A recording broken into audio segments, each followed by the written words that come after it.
Halo guys, jumpa lagi di Maca Manga. Kali ini gue mau nge-review komik Best of the Best Short Story Collection karya Ito Junji. Jadi sebenarnya komik ini itu udah terbit lama banget ya. Kalau nggak salah udah dari tanggal 3 Februari tahun 2021 ya. Jadi udah setahun lebih ya. Jadi gue yakin kalian semua yang suka Junji Ito pasti udah pada punya ini. Jadi ya gue juga bakal nge-share cerita yang gue suka di dalam komik ini apa aja ya. Oke, jadi kalau kalian lihat ini, gue bisa bilang ini salah satu cetakan terbaiknya Akasha ya. Gambar depannya ini kayak gini, dia itu nyambung ya. Tuh. Ada kayak rambutnya gitu ya, nyambung ya. Sama, iya gimana ya ngasih lihatnya ya, susah ya. Nah, ini mata gini lah, nyambung lah jadinya ya. Tuh, gitu lah ya. Jadi ini bagus. Dan kalau kalian lihat yang versi Viz Medianya bisa dibilang gambarnya itu sama ya. Cuma yang versi Viz Medianya itu hardcover. Jadi ya oke lah. Dan kalian nggak bakal kehabisan buku ini ya. Karena buku ini setahu gue baru dicetak ulang. Jadi bagus banget, emang laku. Dan satu masalah yang mungkin jadi pertimbangan itu adalah harga ya. Harganya itu 68.000. Memang cukup mahal. Tapi menurut gue ini sangat-sangat worth dengan kualitas cetakannya ya. Covernya sendiri ini juga ada jaket bukunya gini ya. Jaketnya ini ya gambar ini. Dan nanti di dalamnya itu kayak gambar ya hitam aja gitu ya. Rada-rada creepy sih. Kalau nggak salah gambar dalamnya itu diambil dari ini ya. Diambil dari halaman ini gitu. Gambar tengkorak ini. Jadi bener-bener bagus dah intinya cetakan sampulnya gini. Dari sampingnya juga bagus. Gue suka banget sama cetakan yang kali ini ya. Jadi sekarang kita ngomongin isinya aja ya sekarang. Jadi isinya di komik ini itu ada mengandung 10 cerita pendek ya dari karyanya si Junji Ito itu. Ada cerita yang bagus, ada juga cerita yang garing, ada juga cerita yang lucu gitu ya. Sebelum gue masuk ke bagian pembahasannya bisa gue kasih lihat nih ya kualitas cetakannya gimana. Pertama kali kalian buka kalian udah dapet halaman pin up poster kayak gini guys. Ini udah mantep banget nih, tuh lihat tuh. Bagus banget kan? Jadi ini harganya itu setimpal gitu tuh. Ini tuh diambil dari karya-karya komik dia yang lain gitu. Jadi kayak ya buat kalian yang belum mengenal Junji Ito ini bisa dibilang salah satu cara yang paling gampang buat mengenal dia gitu. Jadi ceritanya kan nggak panjang, jadi kalian bisa tahu seleranya dia, alur ceritanya bagaimana. Dan kalian juga bisa lihat nih ya, di dalamnya itu berwarna gitu. Tuh. Nah tuh. Bagus gitu kan, emang rada-rada creepy gambar. Cuma ini bener-bener, bagus guys cetakannya bener. Dan kadang-kadang ini gitu yang bikin gua kesel gitu. Ini harga 68.000 dia bisa bikin cetakan sebagus gini gitu dan ada halaman berwarna. Sedangkan komik kemarin yang gua bahas itu, kenapa ya bisa dibilang kayak Death Note itu harganya mahal tapi nggak ada halaman berwarna gitu. Aduh, kecewa dah gua sama Death Note serius cetakannya. Cuma kalau Junji Ito ini bagus banget tuh lihat ya. Kalian dapat halaman berwarna cukup banyak. Ya, tuh. Gambarnya itu menambah kesan creepy-annya gitu lah.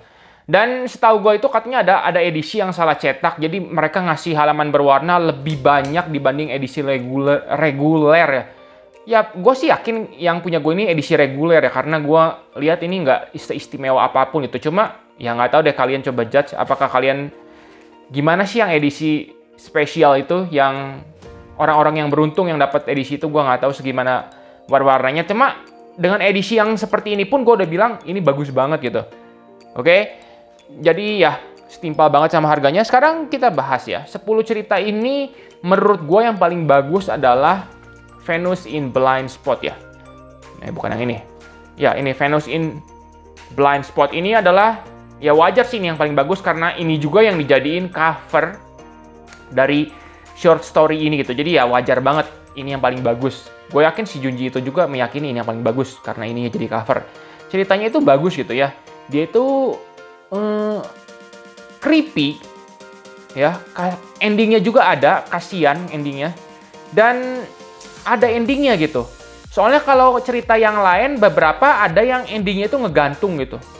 Jadi paling bagus itu Venus in the Blind Spot. Yang kedua ini kayak ini nih. Ini gue suka ini, yang Human Chair.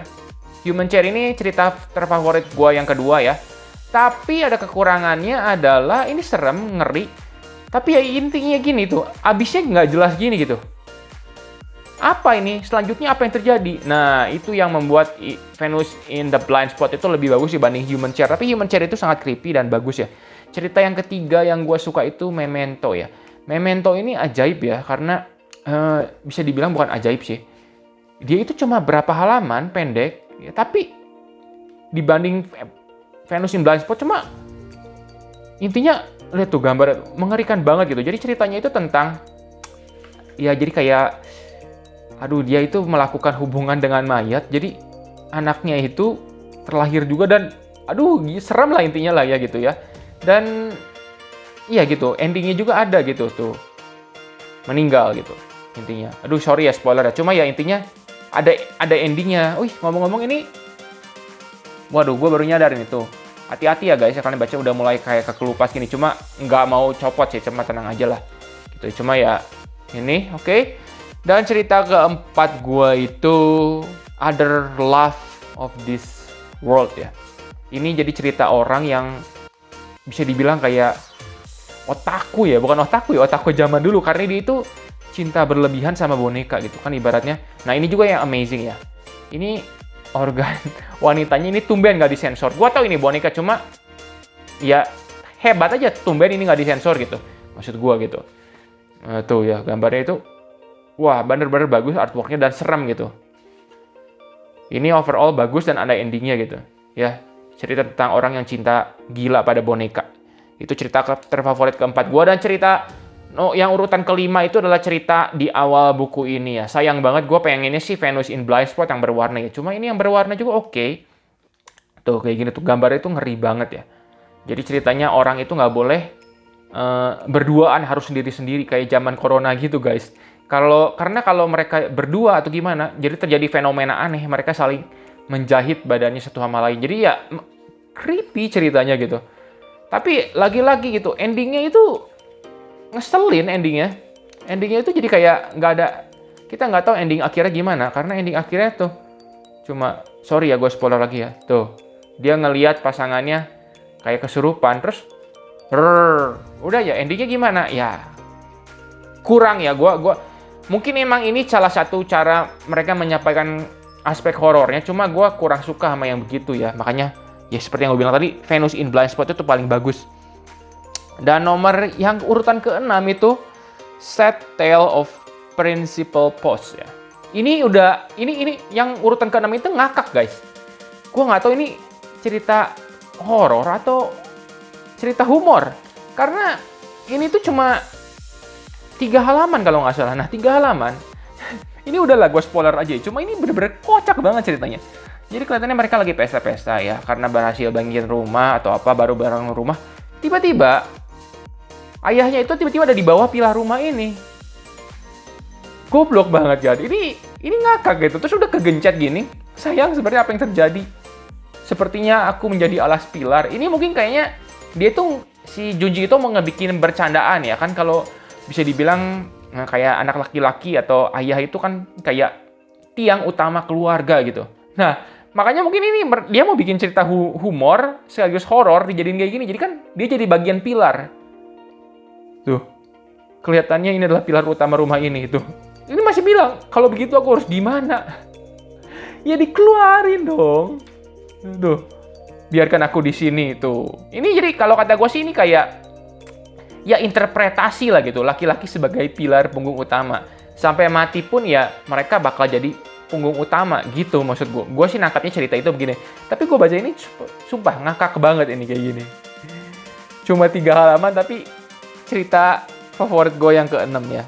Dan yang ke-7 itu Leaking Woman ya. Ini itu jadi cerita tentang kayak perempuan kena penyakit ya, jadi menjilat-jilat itu menjijikan sih ini sih.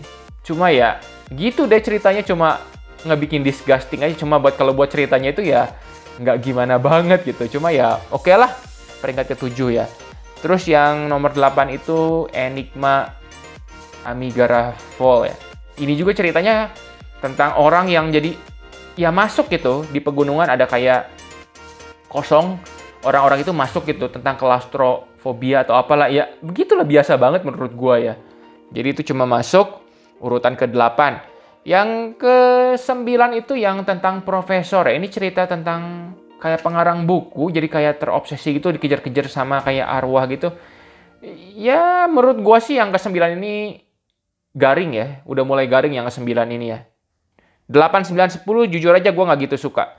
Yang nomor 10 apalagi ya nomor 10 sih cerita tentang pengalaman si Junji Ito sih. Jadi kayaknya nggak fair kalau gue bilang ceritanya jelek. Cuma ini cerita tentang dia berkolaborasi sama salah satu pengarang favorit dia gimana lah begitulah. Cuma ya itulah, maka dari itu ini gue bilang ini bukan favorit gue gitu. Ya gitu ya, intinya ya buku ini kata gue ini kesimpulan ini sangat-sangat worth dikoleksi ya. Apalagi buat kalian, buat penggemar Junji Ito sih nggak usah ditanya ya, pasti kalian udah koleksi. Cuma buat yang bingung kok Junji Ito itu kayaknya hype banget ya, emang karyanya kayak gimana sih? Menurut gue ini adalah buku pertama yang harus kalian beli ya, karena di satu buku ini kalian ada dapat 10 cerita ya.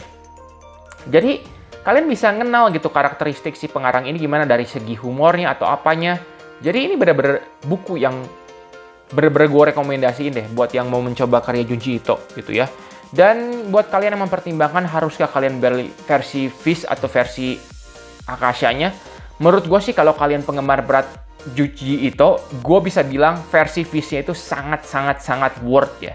Pertama itu dia hardcover, halaman berwarnanya juga jelas lebih banyak, dan ukurannya juga besar ya guys. Ini itu ukurannya udah besar si yang terbitan Akasha ini, lebih besar daripada komik ukuran standar. Tapi yang versi Viz Media itu lebih gede lagi. Gitu ya. Jadi emang mahal harganya 378.000 ya kalau nggak salah gue cek di Peri Plus. Cuma sangat worth ya buat penggemar Ito Junji. Cuma kalau gue sih nggak sampai segitu hype-nya sama Ito Junji. Gue suka. Sebenarnya juga kalau mungkin gue lagi nggak koleksi Guns atau nggak lagi koleksi Berserk, mungkin gue juga bakal beli yang versi Viz ya. Cuma mengingat gue masih banyak komik impor yang perlu gue beli. Jadi gue enggak deh yang Ito Junji, karena terbitan Akasha ini juga bagus banget gitu ya. Tapi terbitan Viz itu bisa gue bilang sangat worth untuk dikoleksi ya. Nggak seperti terbitan Viz yang biasa gitu. Kalau sama komik kita yang biasa kan ya udah gitu, paling cuma lebih besar, kertasnya lebih bagus sedikit, harga 2 kali lipat gitu. Cuma kalau yang ini bener-bener bagus yang Viz-nya. Yang Akasha juga nggak kalah, gue sih berharap ke depannya Akasha kalau nyetak buku ya sekualitas inilah Ito Junji lah. Dan ya gue juga berharap karya-karya Ito Junji yang lainnya cepetan lah diterbitin di Indonesia, karena gue jadi suka Ito Junji loh sejak baca ini sama Uzumaki itu. Gitu, jangan lama-lama, karena ya gue sebenarnya pengen gitu, gue kepancing pengen beli yang versi Viz, cuma mahal gitu ya.